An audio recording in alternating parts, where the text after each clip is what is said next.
Arabelle Bien-être. 9h-10h, Arabelle Bien-être avec Manel sur Arabelle.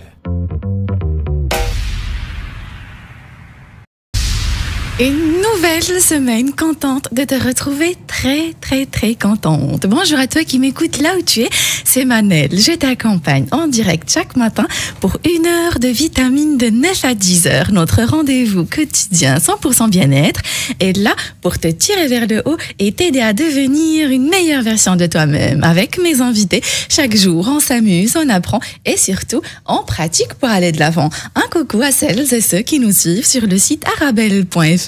Si vous voulez allier l'image au son, vous pouvez télécharger l'application Arabelle et nous regarder en direct. Vous pouvez aussi participer à l'émission en envoyant vos questions, vos réactions, cette fois-ci provisoirement via ma page Instagram Manel Astafid. Manel, c'est M-A-N-E-L. Astafid, c'est A-S-T-A-F-E-E-D. A-S-T-A-F-E-E-D.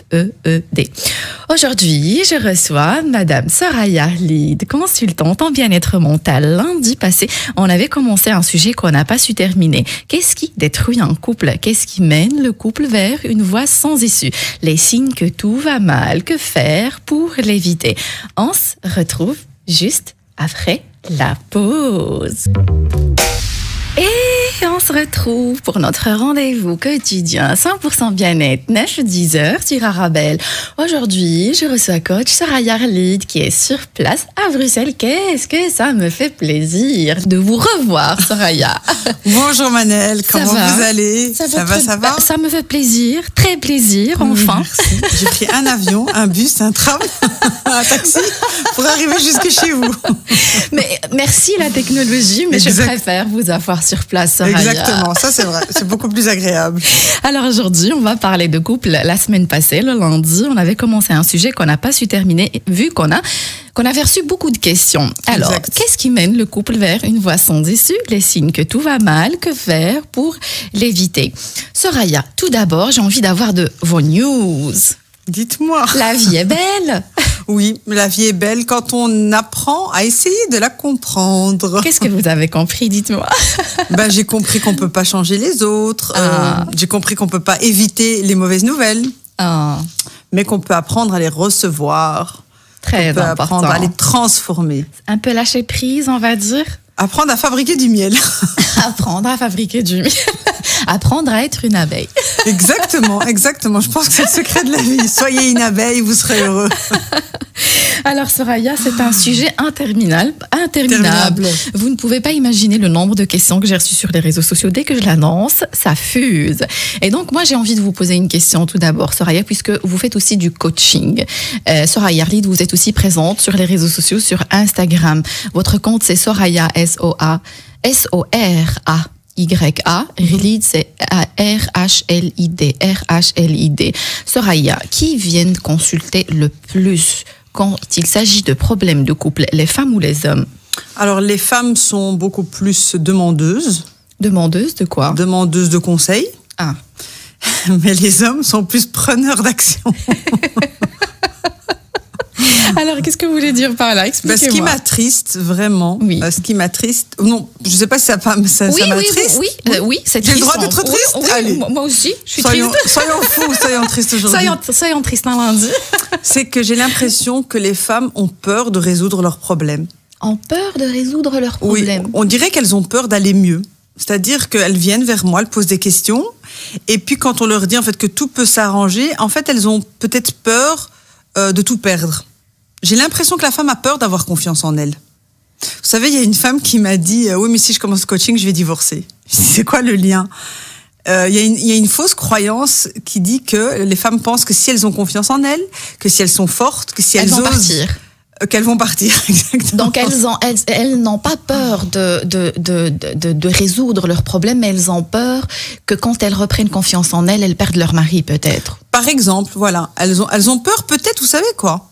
Je crois qu'elles ont peur de ne plus dépendre du mari, des enfants, des parents, Mais ce que vous dites est tellement vrai, Soraya, parce que je pense à plusieurs personnes autour de moi qu'à partir du moment où ils aussi, les hommes, on commence à faire du coaching, ils ont compris tout ce qui ne va pas dans le couple, ils ont compris peut-être dans certains cas que la relation les tire vers le bas et ils quittent. Alors moi, je vais traduire autrement le coaching, comme ce mot un peu malmené aujourd'hui. Moi, je pense que quand j'accompagne quelqu'un, je vais l'aider à aimer son conjoint et sa famille, quel qu'il soit.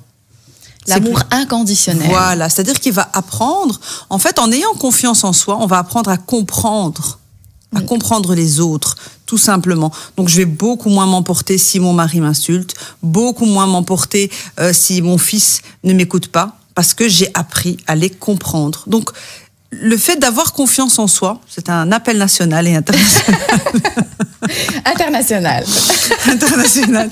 C'est qu'apprendre à avoir confiance en soi, moi je le traduis comme je vais apprendre à aimer les gens comme ils sont. Oui, c'est vrai. Je peux mettre un mais, Soraya? Mais vous êtes libre, Manel. Alors le mais, c'est que dès qu'on commence à comprendre ce qu'on mérite dans la vie, on est moins tolérant avec les dérapages et tout ce qui nous tire vers le bas. Je vous le dis. Oui. Vous avez raison. Ce que je veux dire. On sera moins tolérant, mais ça se fera beaucoup plus dans la douceur. D'accord. C'est-à-dire que les choses vont se faire naturellement. Dieu ne nous veut pas du mal, parce que les gens aussi ont beaucoup de blocages avec le côté religieux. On n'est pas là pour souffrir.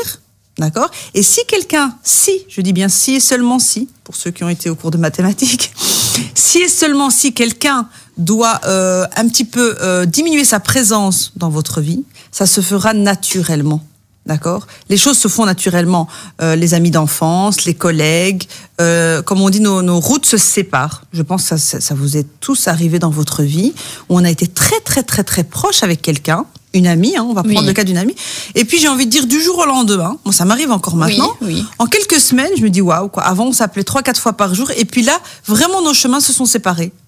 Oui, bizarre, on ne sent plus le besoin, ou je ne sais pas. Oui, voilà, je pense que peut-être nos points communs ne sont plus notre priorité, ça se fait naturellement.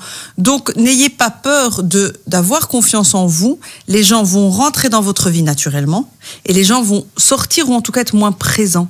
D'accord. Et quand je dis moins présent, je vais prendre l'exemple des frères et sœurs, des cousins, cousines, et je vais même prendre l'exemple du conjoint, parce qu'un conjoint moins présent, ça ne veut pas dire qu'on est divorcé, ça veut juste dire qu'il prend moins de place dans notre tête, tout simplement.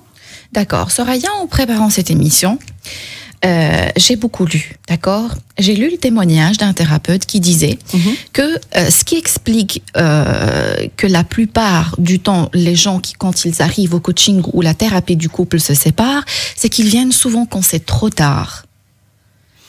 Peut-être. Oh, écoutez, on ne peut pas dire que c'est trop tard. On ne peut jamais dire que c'est trop tard. Par contre, moi, je dirais que les gens arrivent toujours en thérapie, en coaching, pour que l'autre change. C'est-à-dire qu'ils viennent avec la décision de réparez-moi ce mari, réparez-moi cette femme. Ah oui, d'accord. Donc des urgences, quoi. Mais c'est même pas ça. Moi, je reviens toujours sur l'intention de base. Donc, vous voulez même pas prendre conscience de vos défauts. Vous voulez pas vous être heureux. Vous voulez juste qu'on répare le mari, la femme ou les enfants comme vous voulez. Donc, en fait, les gens viennent pour avoir raison et pour qu'on les aide à avoir raison. Je comprends ce que vous voulez dire. C'est-à-dire qu'il y a beaucoup de femmes qui disent « Moi, je suis prêt à payer pour qu'on change mon mari complètement. » Complètement. Mais c'est pas un objet, le mari. Ou le mari qui est prêt à payer pour des thérapies pour sa femme. Mais c'est quoi l'intention? C'est débarrassez-moi de ce conjoint qui me dérange. Donc l'intention n'est pas bonne et c'est ça qui fait, pour moi, 99%, 99%, que les thérapies ne marchent pas. Parce qu'on vient pas pour s'améliorer, on vient pour se débarrasser d'un problème. Vous êtes pour qu'on consulte un peu plus tôt, avant que ça soit, on va dire, trop tard?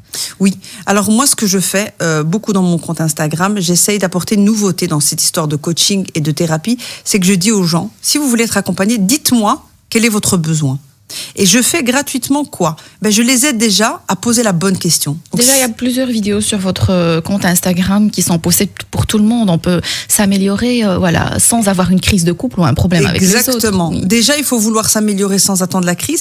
Et deux, si vous voulez être accompagné, sachez pourquoi. C'est quoi votre vrai besoin? Si vous me dites « réparez-moi mon mari », on n'est pas mécanicien du mari ou de la femme. Par contre, le fait de poser la bonne question quand on arrive chez quelqu'un, c'est comme une commande. Hein. Oui. Déjà, on démarre bien le programme. C'est-à-dire qu'il y a des gens à qui je réponds sur Instagram et je le dis, je le fais moi gracieusement. Vous voulez quoi ? Eh ben, les gens sont pas capables. Donc c'est normal que la thérapie peut pas fonctionner. Et vous, est-ce que vous pensez que la plupart du temps, les gens ont déjà les réponses, mais ils cherchent à être rassurés par quelqu'un d'autre ? Bien sûr, ils veulent être rassurés qu'ils ont raison. Oui. En fait, on veut que quelqu'un vienne nous dire, mais toi, tu es très, très, très bien. Et en fait, le problème, c'est ton mari ou ta femme. Ce genre de démarche fonctionne quand on fait appel à la thérapie de couple ? Bah non, ça va pas marcher. Parce que, vous savez, c'est quoi la plus grande peur dans ce cas-là ? Oui. C'est que vous allez me dire que j'ai tort. Et si vous me dites que j'ai tort, ça veut dire que mes parents ne m'ont pas donné les bonnes règles de vie. On applique. Et donc, voilà pourquoi on bloque. Voilà pourquoi les gens bloquent. Parce que me dire que j'ai été mal éduquée, ça voudra dire que je dois remettre en cause toute mon éducation. Et là, les gens ne veulent rien entendre. Parce que finalement, j'ai envie de vous dire que la plus grande partie du travail, c'est d'apprendre à se dire, OK, qu'est-ce qui a été bon ou mauvais ? Qu'est-ce que je garde et qu'est-ce que je ne garde pas dans ce que j'ai reçu comme éducation ? Et à partir de là, on peut commencer à faire un travail. Par contre, moi, je me permettrais de dire, Manel, que je ne suis pas très pour les thérapies de couple à deux. À deux ? Ah bon ? Pour moi, je trouve que c'est deux problèmes en un. C'est étape par étape. Donc, moi, je suis pas d'accord avec ça. Même pas les prendre tous les deux en même temps à partir. Non, même moi, pas. Non. Pour moi, non. Alors prendre chacun seul, c'est ça ? C'est celui qui a envie d'être heureux, qui va se prendre en main déjà et se dire, OK, je vais d'abord m'occuper de moi et puis peut-être j'aiderai mon conjoint. Ah. Mais arrêtez de vouloir résoudre les choses toujours à deux. C'est lourd. C'est trop lourd à porter. Pourtant, c'est la façon de faire de la plupart des thérapeutes. Eh ben, si on regarde la physique, je veux dire quantique ou tout ce qui est énergétique, ça peut pas marcher comme ça. Du tout. Enfin, quand je dis ça peut pas marcher comme ça va être beaucoup plus long et beaucoup plus difficile. C'est comme si je vous demandais de ranger deux pièces dans une maison en même temps. Vous allez me dire, logiquement, je vais d'abord m'occuper d'une, je prends un peu d'expérience et puis je rangerai la deuxième. Ah, je comprends ce que vous voulez dire. C'est juste par un process. D'accord, oui. Et donc, par la suite, vous, c'est plutôt le contraire. Parce qu'il y a certains thérapeutes qui font une petite réunion à 3, le thérapeute et le couple, et par la suite, invitent chacun de son côté. Plutôt, pour vous, c'est le contraire. C'est prendre chacun seul, puis par la suite, faire une réunion à 3. Alors, première chose, je pense que prendre un couple, si je peux me permettre, je suis pas du tout spécialisée en thérapie de couple, mais prendre un couple ensemble qui n'a déjà pas parlé ensemble pendant 15 ans, 20 ans de mariage, ça sert à rien de les mettre dans la même pièce. C'est un peu de logique. Ensuite, j'ai envie d'avoir la personne en face de moi qui a vraiment envie de changer sa vie et qui en a marre de souffrir. Et c'est celle-là qui va pouvoir faire un travail sur elle, d'accord ? Et après, vous savez ce qui est magique ? C'est qu'après ce que vous aurez appris avec moi, vous pourrez le donner, j'ai envie de dire, gratuitement à votre conjoint. Et c'est beaucoup plus logique. Si je vous apprends à fabriquer du miel, vous allez pouvoir l'expliquer beaucoup plus simplement et beaucoup plus amoureusement, si on peut dire ça, comme ça, à votre mari ou à votre femme. C'est juste le fait de se dire, allez, on va couper les étapes. Donc, je retiens quelque chose. Donner de l'amour inconditionnel. Oui. D'accord. Ouais. Comment donner l'amour inconditionnel, Soraya, si nous-mêmes on s'aime pas? Voilà. Alors j'ai dû apprendre. Alors je vais devoir apprendre à m'aimer. J'aime pas mes mains, j'aime pas mes cheveux, j'aime pas mon caractère. Je me trouve un peu grosse. Trop féminine, pas assez féminine. Oui, pas assez, oui. Trop courageuse, pas assez courageuse. Je pense que la première étape, ce serait peut-être, voilà, j'offre un exercice. Moi, je suis Madame Exercice. J'offre un exercice à nos auditeurs. Vous prenez une feuille, vous mettez à gauche ce que vous aimez de vous, d'accord ? Vous mettez à droite ce que vous voudriez changer chez vous, d'accord ? Okay. Et la deuxième étape... Je suis en train de faire l'exercice dans ma tête, mais je sais qu'il faut prendre un bic. Oui, voilà, un stylo. Alors, le premier jour, vous faites cette liste et vous regardez à gauche tout ce que j'aime chez moi, dans mon caractère, dans mon physique. À droite, ce que j'aimerais changer. J'ai pas dit ce que j'aime pas. Ce que j'aimerais changer. J'aimerais changer mon nez. J'aimerais changer ma façon de parler. J'aimerais changer mon poids. OK, j'aimerais. Et ensuite, on laisse poser.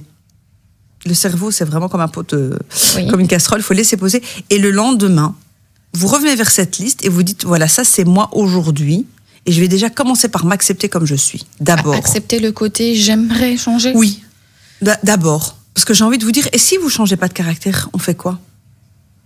Il faut accepter d'abord, il y a pas mal de reportages sur Internet sur le pouvoir de l'acceptation, passer par cette étape. Et moi, je me suis rendu compte personnellement, j'en parlais hier avec une dame, personnellement que plus vite j'acceptais un défaut chez moi, plus vite j'arrivais à l'éliminer. Ah, comment? Eh ben justement, on va dire que c'est comme un chien enragé ou comme un tigre ou comme un lion. Il faut d'abord l'apprivoiser, d'abord le calmer, ce défaut, d'accord? Et ensuite, il partira tout seul. Mais si on résiste, j'aime pas mon nez, j'aime pas mes mains, ou bien j'aime pas mon caractère, on résiste, ça ne marche pas. Ça fait partie un peu des lois spirituelles quand on dit tout ce à quoi tu résistes persiste. Ah oui, quand vous résistez. Puis si je peux me permettre de faire une parenthèse religieuse, si vous résistez, vous n'êtes pas d'accord, c'est que vous n'acceptez pas comment vous avez été créé. Donc là, oui, effectivement. Donc là, vous êtes en train de faire un bras de fer avec votre créateur ou avec l'univers. Donc là, vous êtes nécessairement sans issue. Ah. Donc d'abord accepter comment vous avez été créé, avec un sale caractère. Oui, je suis une râleuse, je l'accepte. Puis je vais essayer de comprendre pourquoi je suis une râleuse, d'où est-ce que ça vient, maman, papa, professeur, mari. Les blessures d'enfance qu'on a vues avec Poucha Sarro. Voilà, oui. Mais très simplement, je veux dire, il ne faut pas que les gens aient peur de se dire blessure d'enfance. Je sais que ça peut faire peur aux gens, mais on peut le faire tout seul. Je suis une râleuse, d'où est-ce que ça vient? J'ai pas besoin d'être psychothérapeute pour ça. Je sais que ça vient de mon papa. Mon papa, c'est un grand râleur. Ok, par exemple. Alors, mon papa, c'est un grand râleur. Est-ce que j'aime mon papa? Et c'est bizarre parce que vous aimez votre papa ou votre maman malgré tous ses défauts. Donc, on fait le travail inverse. Mon papa était un grand râleur. Je l'aime quand même. Ah bah alors, je suis capable de m'aimer en tant que râleuse. Et puis, on verra ce qu'on va faire après. Imaginez votre personnalité comme un plat, comme si vous étiez au restaurant. On vous dépose déjà un petit peu à manger. On vous dépose une entrée, on dépose des petits morceaux de pain. Faites déjà avec ça. Et puis, vous pourrez aller de plus en plus vers de plus grandes demandes. Voyez aussi le changement comme une échelle. Les gens veulent passer du rez-de-chaussée, enfin pour la maison, du rez-de-chaussée au 5e étage. Alors, ils prennent la liste de tous leurs défauts, puis ils vont chez un psy, ils disent, voilà, je vais enlever tout ça. Oui. Alors, oui, non, c'est pas... Soraya, je vais vous passer le bonjour de Fatima. J'ai reçu pas mal de questions. Bonjour Fatima, j'ai reçu pas mal de questions, mais si vous permettez, on va les prendre juste après la pause. J'ai appris. Et on se retrouve pour notre rendez-vous quotidien 100% bien-être 9-10 heures sur Arabelle.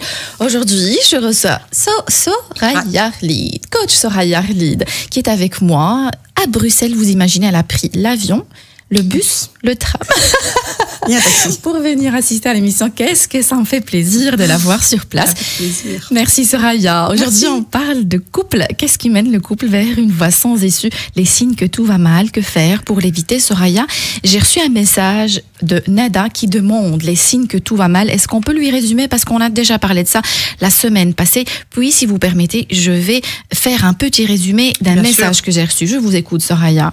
Qu'est-ce qu'on va résumer? On va juste dire qu'il faut déjà arrêter d'essayer de chercher les signes chez les autres. Oui. Ça va mal quand vous n'êtes pas bien, tout simplement. C'est un signe. C'est tout. Voilà. Je veux dire, si vous n'avez pas envie de rentrer chez vous, si vous n'avez pas envie de voir votre conjoint, si vous avez des maux de ventre, on l'avait dit physiquement, des maux de tête, vous êtes bloqué du dos, vous avez des nausées, qu'est-ce que ça peut être d'autre? Ça peut être des maux d'estomac, d'accord? Une douleur au ventre qui est inexplicable, d'accord?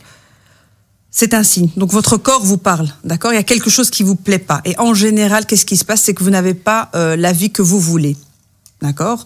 Alors, on commence par quoi? On commence par faire une liste. Qu'est-ce que j'aime pas dans cette vie?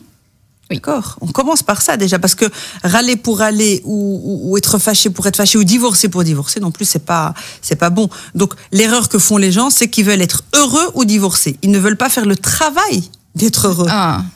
Oui. J'ai pas ce que je veux, je quitte. Non, il y a un travail à faire. Je veux dire, j'ai envie de dire, les personnes qui se sont séparées de la façon la plus honorable, et c'est très rare, ça existe très peu chez nous, 1%, c'est des gens qui ont fait un travail peut-être ensemble pendant 3-4 ans. Donc là, on peut encore dire qu'ils ont fait un effort. Et même s'ils se quittent, ils se quittent dans la joie et la bonne humeur, j'ai envie de dire. Ce qui est 1% de la population. Mais la plupart des gens, c'est, il veut pas changer, je le quitte. Elle veut pas changer, je la quitte. Mais si elle n'est pas comme vous voulez, c'est peut-être que vous aussi, vous n'êtes pas comme elle veut. Ah. D'accord? Donc là, j'ai eu le cas, par exemple, d'un monsieur qui me dit elle ne me donne pas du tout d'attention. Du tout. Elle ne me donne pas d'attention, pas d'affection. Et lui, voilà, son histoire fait qu'il a un petit peu remis tout son amour d'enfance sur sa femme. Il me dit c'est ma mère, c'est ma femme, c'est ma fille, c'est ma sœur, c'est tout. Et je lui pose la question très simple. Je lui dis si elle ne te donne pas du temps ou de l'affection, il y a quelque chose que toi, tu ne lui donnes pas. On a cherché. Vous savez ce qu'on a trouvé? On a trouvé que c'est monsieur qui gère l'argent qui ne lui donne pas assez d'argent. Ah. Elle, par confiance, lui laisse tout gérer. Lui, il dépense tout, il prend tout. Et donc, elle vit, on va dire, à sec. Et donc, il ne lui donne pas son droit, alors qu'elle travaille. Hein. Je veux dire, mais il l'a pas fait exprès. Hein. Mais je suis désolée, mais je vais mettre ce message de côté parce que c'est très important ce que vous dites. Quand on donne pas assez, je parle de finances, Soraya, pas d'autre chose. Quand on donne pas assez, est-ce que c'est une façon aussi de dire à l'autre je ne t'aime pas assez, à l'autre je ne t'aime pas assez? Moi, je pense que là, je vais faire un peu de la voyance. Je pense que quand on donne pas assez d'argent ou quand on ne partage pas l'argent, c'est de la peur de perdre l'autre. On a peur de perdre l'autre, donc on veut le tenir par l'argent. On se dit, si l'autre n'a pas d'argent, il restera avec moi. Ça reste de la peur. Ça reste de la peur. Donc même la personne la plus radine, la plus méchante, la plus dure, en fait, c'est comment je peux tenir l'autre. 99,999% des gens ont peur de perdre leur conjoint. Et si on est comme ça aussi avec les enfants, avec les amis, oui, avec la famille. Oui, mais c'est comment est-ce que je peux vous contrôler, d'accord ? Je vais vous contrôler par l'argent. Donc si, avant, on va dire qu'on contrôlait la femme en lui disant tu sors pas de la maison. Maintenant, elle sort, elle travaille, on va la contrôler par l'argent. On va lui mettre un peu de la pression, ne dépense pas dans ceci, on a besoin d'argent, on va payer les factures. Donc, on va lui installer cette peur, d'accord ? L'argent est un pouvoir chez l'homme. D'accord. Donc, un homme qui a confiance en lui, d'accord, et qui a confiance en sa femme, en général, je dis bien en général, sera quelqu'un d'assez, je vais pas dire généreux, mais laxiste au niveau de l'argent. Il n'a pas peur d'en donner. D'accord. Dans ce cas-là, vous parlez de cette personne, Soraya, c'est quelqu'un qui est généreux avec lui-même, si j'ai bien compris. C'est quelqu'un qui est généreux avec tout le monde, juste, inconsciemment, il n'a pas donné un compte à sa femme à part, il ne lui donne pas l'argent dans ses mains, il lui dit je vais te donner. Il veut toujours garder ce petit pouvoir. Il ne le sait pas encore, on va encore le travailler. Oui. Là, je vous fais une confidence. Oui. Je vais encore le travailler avec lui. Et je pense que pour lui, dans son cas, le jour où il va accepter que sa femme fasse son compte tout seul ou qu'il lui donne son argent, ça va être et confiance, elle ne va pas te quitter. En fait, c'est juste ça. Hein. C'est vraiment ça, là. Ah, c'est une question de confiance. En fait, c'est pas de confiance, c'est vraiment de la peur. La peur de perdre l'autre. La peur de perdre l'autre, exactement. Wow. Ouais. D'accord. Soraya, je vais résumer un message très très long. C'est un monsieur, je ne citerai pas le nom, donc je rappelle à nos auditeurs que je reçois leurs questions via ma page Instagram Manel Astafid. Manel, c'est M-A-N-E-L, Astafid, c'est A-S-T-A-F-E-E-D. Soraya, c'est un monsieur de 35 ans, 5 ans de mariage. Il dit maintenant, je vais résumer Soraya parce que c'est tellement long, il n'y a rien qui va, il n'y a rien qui lui plaît, je ne lui plais plus. Tous les efforts que je faisais avant pour la garder avant le mariage, je disais pour la voir, elle demande la même chose pour que le couple continue à exister. Pour elle, il faut toujours offrir des cadeaux, toujours sortir, toujours voyager, toujours faire des restaurants, toujours lui faire des compliments. Bref, elle ne l'accepte plus, elle n'accepte plus le changement. Il dit que faire ? Alors ici, ce qu'il y a, la femme, on va dire aussi, elle demande beaucoup d'appels téléphoniques, de messages, de cadeaux. Elle veut le même avant le mariage, en fait. C'est son droit, hein. Je veux dire, on n'a pas signé pour qu'il change après le mariage, Manel. C'est quoi ça? Écoutez, Manel. Moi, je dis rien, Soraya, je vous écoute. Ah non, je suis désolée. Je veux dire, d'ailleurs, vous me faites penser, il faudra rajouter ça sur les contrats. Il faut rester le même. Donc, vous imaginez que quand on change après le mariage, ça veut dire quoi? Ça veut dire que vous aviez une mauvaise intention. Donc, vous étiez dans une époque de prospection. D'avoir un client, une fois que vous avez signé, vous changez. Donc, monsieur, si vous êtes encore là, j'attends votre réaction, s'il vous plaît. Je vous écoute, Soraya. Monsieur, vous n'avez pas eu le droit de changer. Bon, allez, on dit ça pour rigoler. Je sais que maintenant, le monsieur peut-être est fatigué. Mais pourquoi est-ce qu'un homme va offrir beaucoup de cadeaux avant le mariage? D'accord? Et puis tout ça, soudainement, quelques jours après le mariage, les cadeaux diminuent, les rendez-vous diminuent et même les rencontres. D'accord? J'avais une cliente qui me disait, moi, mon fiancé, quand on était fiancés, il se levait à 5h, 6h du matin, il venait me chercher, il me déposait au boulot. Et quand on s'est mariés, je lui dis, chérie, tu te lèves pour me déposer? Je lui dis, ah non, moi je dors, tu prends un taxi. Pourquoi? Donc, vous voyez bien aussi que parfois, on a des mauvaises intentions des deux côtés. La femme va être super propre, maniaque et cuisinière, une bonne cuisinière avant le mariage. On dirait que vous lisez dans mes pensées, Soraya. Je suis en train de lire un message qui va dans ce sens-là. Je vais faire un résumé. Je vous écoute, Soraya. Incroyable. Donc, c'est fou. Vous savez, ce que j'ai aussi remarqué, c'est qu'il y avait des filles, quand elles épousaient des garçons, avant le mariage, elles étaient très sympathiques avec les cousines, la famille, on les rencontre dans la rue, elles sont sympathiques, les bisous, les pâtisseries, tout avant le mariage. Et puis, le jour où elles se marient, en fait, on n'a plus de nouvelles de la fille. Elle a eu ce qu'elle voulait. Donc l'intention est mauvaise, c'est normal qu'après, il va y avoir un petit peu, on va dire, la facture à payer. Pour le garçon, c'est la même chose. Donc c'était aussi à vous de vous demander comment vous étiez avant, d'accord? Et comment vous comptez rester après. Si vous comptez changer, dites-le. Et parfois, j'ai envie de dire, là, je vais peut-être vous choquer, que les gens les plus gentils avant le mariage, méfiez-vous. C'est ceux-là les plus dangereux.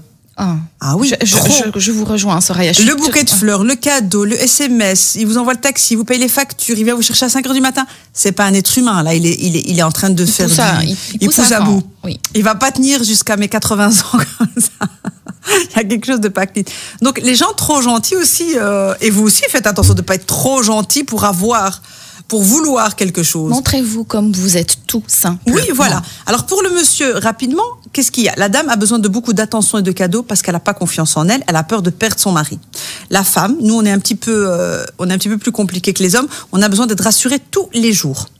Oui. J'ai besoin tous les jours qu'il me dise qu'il m'aime et tous les jours il doit me rappeler qu'il veut toujours rester marié avec moi. Et puis, permettez-moi, je suis pas là pour donner mon avis, mais il dit elle veut les mêmes cadeaux le jour de son anniversaire. Si j'ai bien compris, même le jour de son anniversaire pour lui, il faut plus lui offrir des cadeaux. C'est grave, mais peut-être qu'il a fait trop aussi le monsieur. Hein. N'oubliez pas que pendant la première année de fiançailles, ça y va les produits de marque et le monsieur n'a plus de budget. Mais c'est aussi ça, je veux dire, si vous m'offrez un sac, aujourd'hui, on est quand même dans des situations assez graves, Manel. Oui. Quand on offre un sac à 500 €, à 1000 € avant le mariage, je veux dire, vous allez faire quoi le reste de votre vie? Vous comptez quand même rester marié au moins 50 ans. Soraya, on est d'accord que nous, les femmes, on demande pas trop, des fois, juste une petite attention, juste un gâteau, un joyeux anniversaire, un bouquet de fleurs. Je suis au travail, je reçois un bouquet. C'est pas compliqué quand même, Soraya. Alors hier, Manel, j'arrivais pas à dormir à cause de vous, parce que je me suis dit qu'on va faire une émission sur, je vais donner un cours de langue aux gens, comment parler l'homme. Oui. Le langage des hommes, et puis comment parler le femme. Oui. Donc si l'homme comprenait qu'une petite tartelette ou une petite fleur régulièrement a beaucoup plus d'effet que des vacances à Hawaï, il serait content en fait. Donc on cherche la complication aussi, on n'essaye pas de comprendre l'autre. Alors pour cet homme, qu'est-ce qu'il doit faire? Il doit faire un travail sur lui-même. Il doit apprendre à avoir confiance en lui.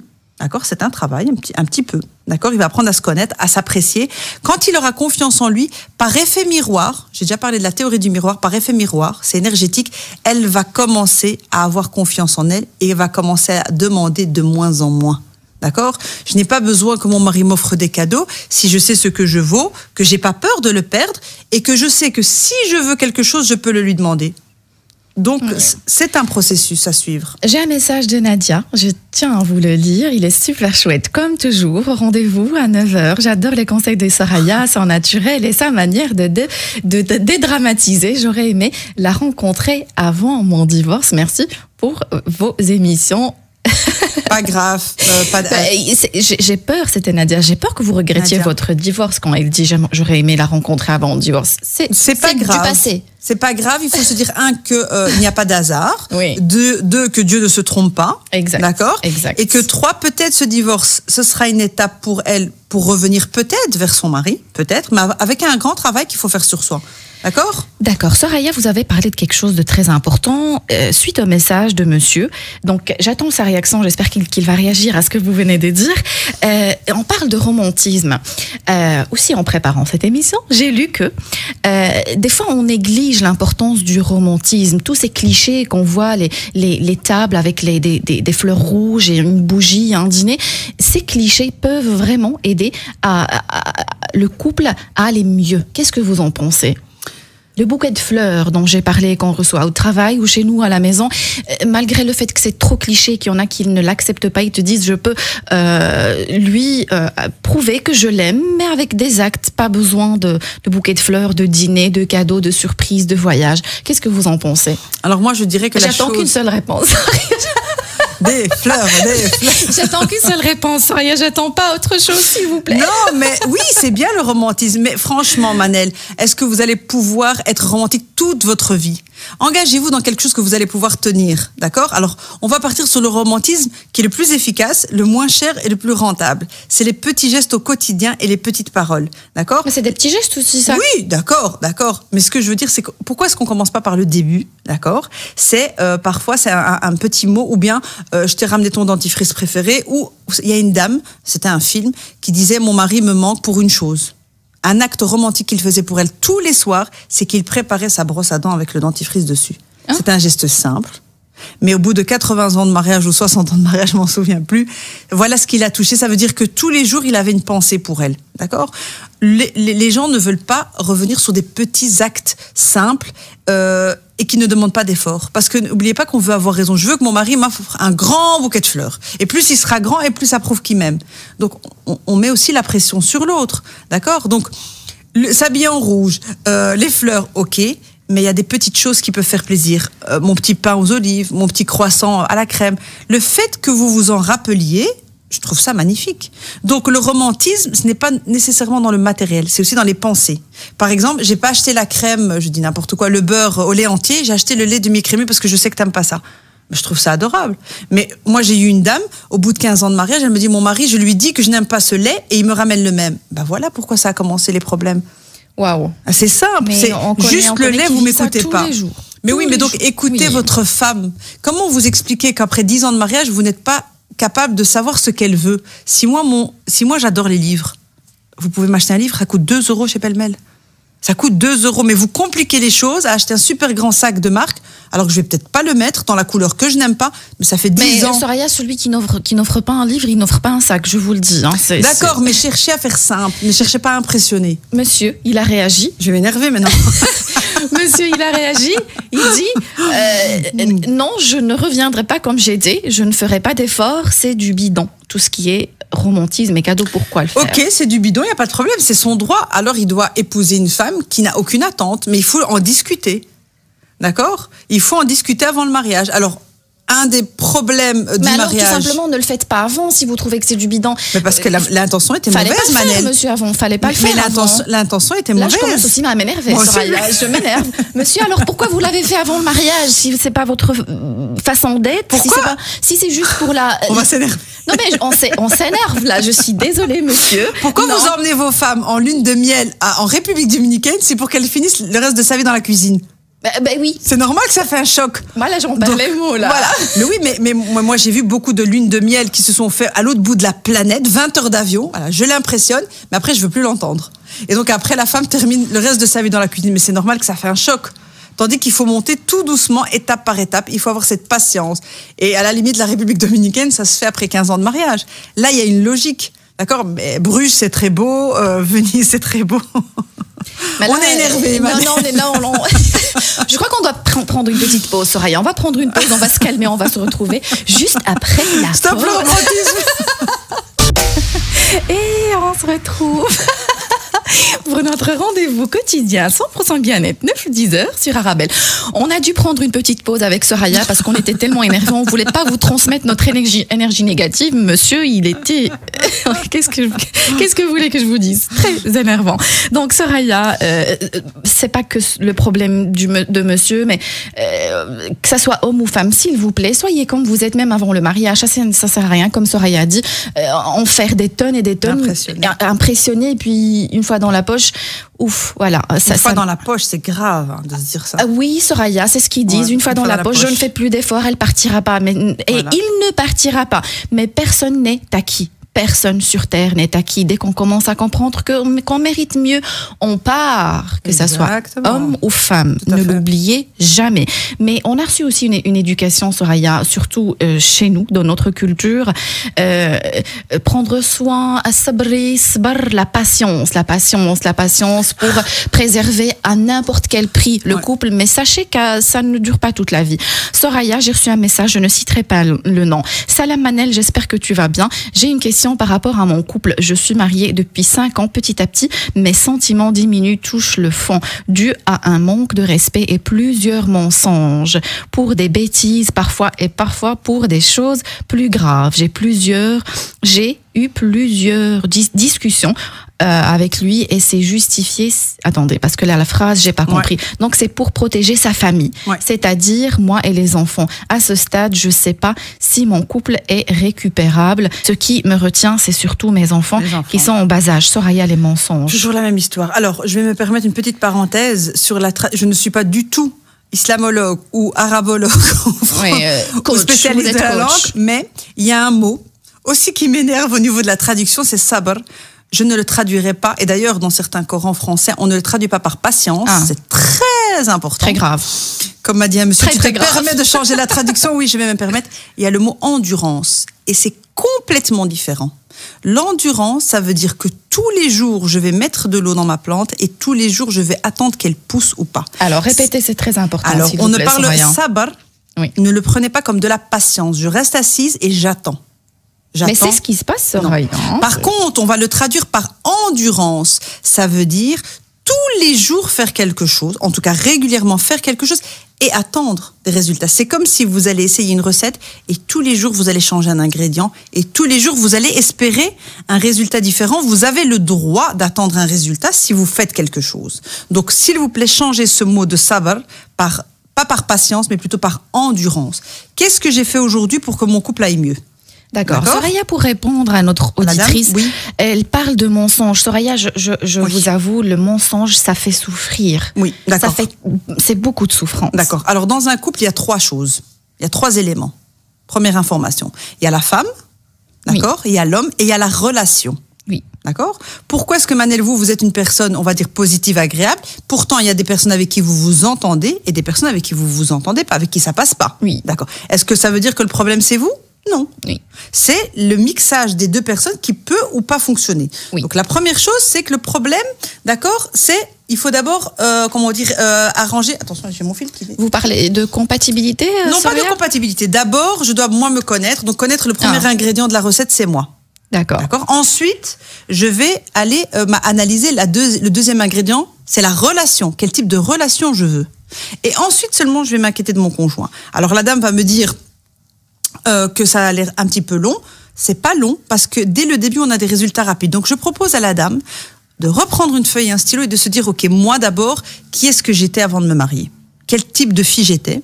Quel type de rêve j'avais? Et quel type de vie j'avais rêvé. Donc, on reprend d'abord la première donnée. On reprend le problème depuis le début. D'accord? Ça, c'est la première chose. Ensuite, d'accord, je ferai une autre liste. Ça veut dire, où est-ce que j'en suis aujourd'hui? Qu'est-ce qui ne va pas?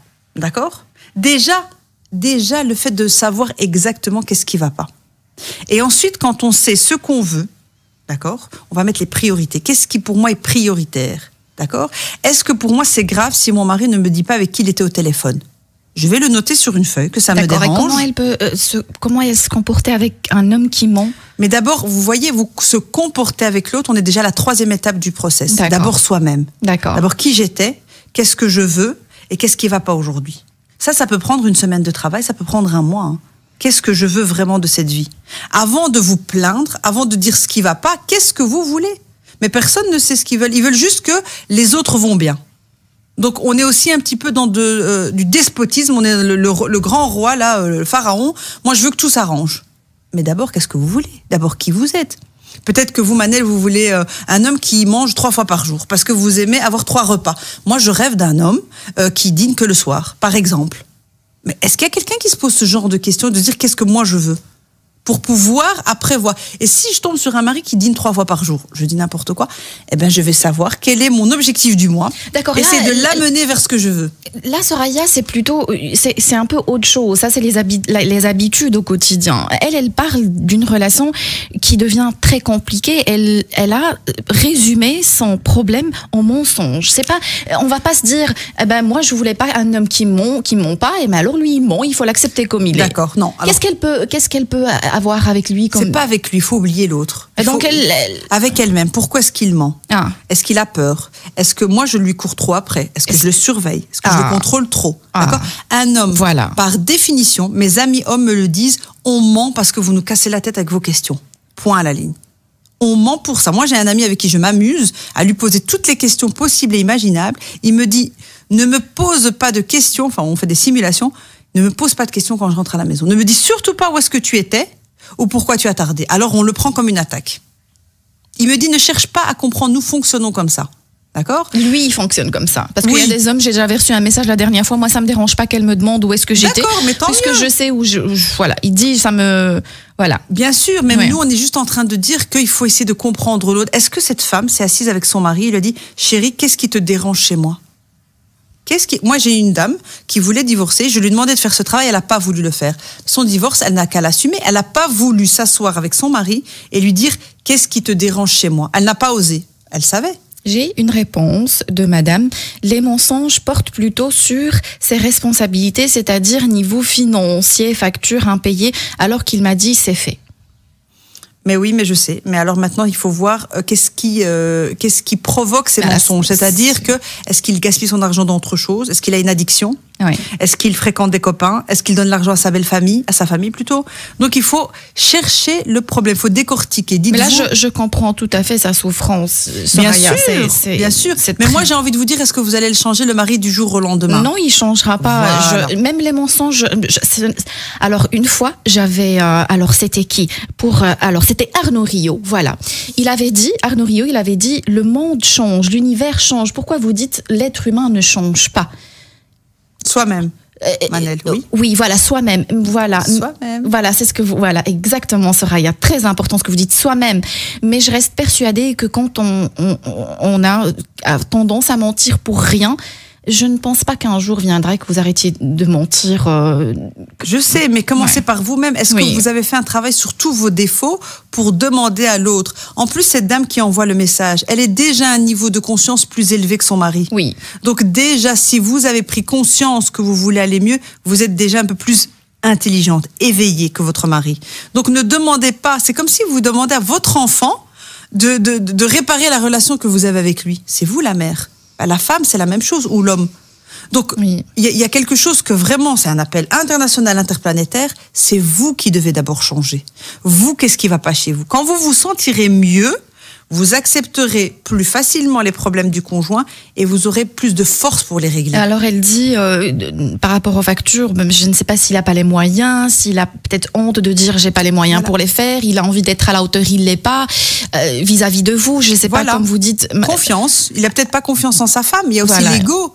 Est-ce qu'un homme osera dire à sa femme, j'ai pas assez d'argent? Oui. Donc il y a quelque chose d'énorme qu'elle doit faire. Par exemple, comprendre. C'est lui dire, écoute, je te fais confiance, même quand tu n'as pas assez pour payer les factures. Oui. Si tu as des retards, je suis derrière toi, je te soutiens. Oui. Mais pour ça, il faut faire un travail sur soi pour avoir le courage. Très important. Soraya, j'ai reçu un message de Zach. Bonjour Manel, bonjour Soraya. Je ne pense pas qu'il y ait une règle générale pour tout le monde. Romantique ou pas, tout dépend des attentes de chacun. C'est ce que vous avez dit, Soraya. Je suis mariée depuis 3 ans. Et à une femme à qui je n'offre pas de cadeaux au quotidien, mais à qui je donne beaucoup d'attention. Petit message, massage crânien. Il dit, je n'offre pas de cadeaux, c'est énorme déjà, monsieur. Mais une maison propre quand elle rentre du boulot. C'est ça. Des petites bougies le soir. Ah bah, monsieur, c'est déjà... ça, des cadeaux. Voilà, c'est ça, des cadeaux. C'est cook ou coq ou... Oui, voilà, les cooks ou les cooks, oui, c'est les petits plats. Préféré le matin. Et inversement, hier, elle m'a acheté un pantalon de pyjama à 6 €. Je ne citerai pas la marque, jamais.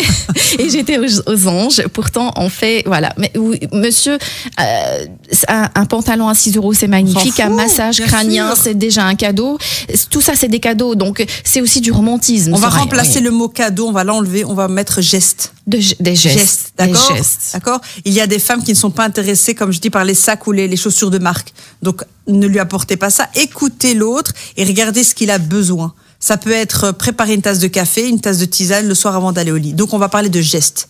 Quels sont les gestes que j'aimerais que mon conjoint me fasse? D'accord? D'accord. Les lister, déjà. D'accord. Donc, j'ai notre auditrice, je ne citerai pas son nom, elle vous remercie pour la réponse. Avec plaisir. Soraya, j'ai une question, je dois juste trouver les mots.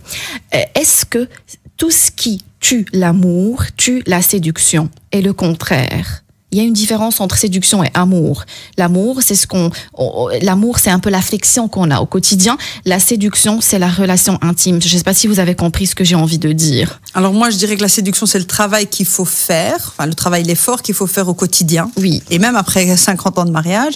Et l'amour, c'est quelque chose qui va en être. L'amour, c'est un résultat. D'accord? Dans notre culture, on nous a éduqués quand on nous a dit « mariez-vous, vous vous aimerez ». Donc l'amour finit par venir, comme l'affection, l'attachement. D'accord? Donc c'est de l'amitié, de l'attachement, de l'affection, ça devient de l'amour. D'accord?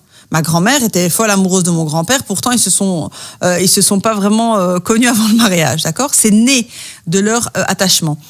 La séduction, c'est que ma grand-mère séduisait mon grand-père. Comment? En préparant son repas, en étant souriante quand il rentre, en étant agréable, en n'ayant pas de copine présente à la maison quand mon grand-père va rentrer à 16h. Donc ça, c'est de la séduction. En lui préparant son pyjama ou son bain chaud. Ça, c'est de la séduction. La séduction, c'est dire à l'autre, j'ai pensé à toi. Vous savez, préparer une table, juste mettre une nappe, mettre 2 verres ou plusieurs verres et quelques assiettes et des fourchettes et des couteaux, c'est un acte de séduction. Ça veut dire, je t'attendais rentrer du boulot. C'est pas comme quand on a les pieds sur la table. D'accord. Soraya, je vais vous lire, il ne nous reste pas beaucoup de temps, mais je vais quand même lire ce message parce que j'allais vous poser cette question sur l'infidélité. Je vous invite, cette femme qui m'a écrit ce message, s'il vous plaît, vous l'avez écrit en public. Donc, essayez de supprimer votre message ou je le supprimerai moi-même. Donc, bonjour, je suis mariée plus de 10 ans et mon mari me trompe. À chaque fois, dernièrement, il m'a trompé avec une femme plus âgée que lui. Sa raison est qu'il ne reçoit pas d'affection de ma part. J'ai fait beaucoup d'efforts pour lui montrer que je l'aime, mais maintenant, j'arrive plus à lui pardonner malgré qu'il fait l'impossible pour que je lui pardonne. S'il vous plaît, supprimez votre message. Voilà. Bah écoutez, l'infidélité, qu'est-ce que vous voulez que je vous dise? La première question de se dire à sa femme, c'est est-ce qu'elle aime son mari ou pas?